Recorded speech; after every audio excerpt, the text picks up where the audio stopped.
kumshukuru Mwenyezi Mungu kwamba tumefika salama katika mji wa Dodoma, na kikosi bahati nzuri toka tumewasili hakuna tatizo la mchezaji mmoja, kama kuna majeruhi au kiafya, wote tuko sawa sawa.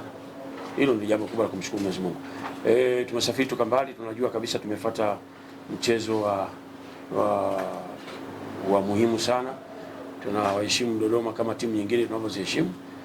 Kibaya zaidi kwamba tumetoka kupoteza na wenzetu wametoka kupoteza. Kwa hiyo ni mechi ambayo mimi nataraji kwamba itakuwa na ushindani mkubwa, lakini kikubwa tumejiandaa kuweza kuhakikisha tunapambana vizuri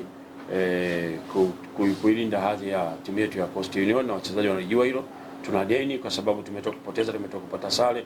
Si matokeo mazuri, sio matokeo mazuri kwa sababu hata kwa msimamo wa ligi inaonekana tunakwenda nyuma baada ya kwenda mbele. Kwa hiyo wote tunalijua kwa pamoja, sisi watu wa benchi la ufundi na wachezaji pamoja na wanachama na washabiki wa Coast, lengo na madhumuni na nia yetu ni kufanya vizuri.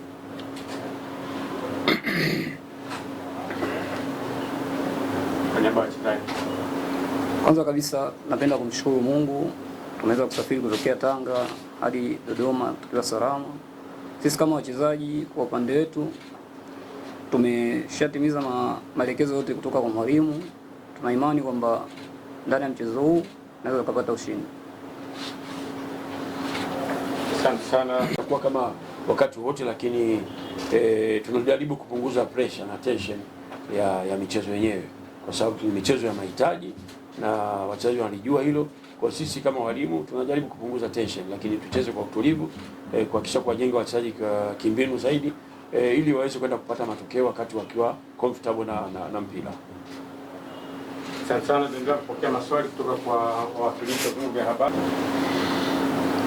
Kwa kweli kama nilivyosema mwanzo, kama ligi ina ushindani mkubwa, ligi ngumu.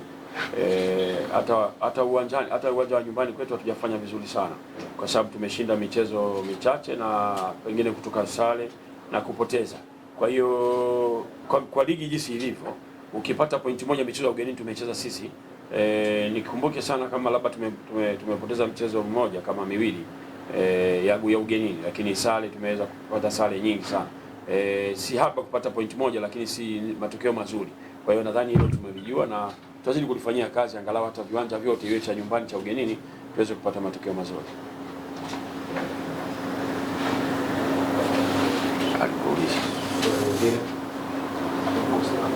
Nadhani sisi kama wachezaji kwa ujumla, siwezi kujiongelea mimi binafsi, tunaheshimu Dodoma Jiji, ila tumejiandaa vyema na tuna imani kwamba tunaweza tukapata alama 3.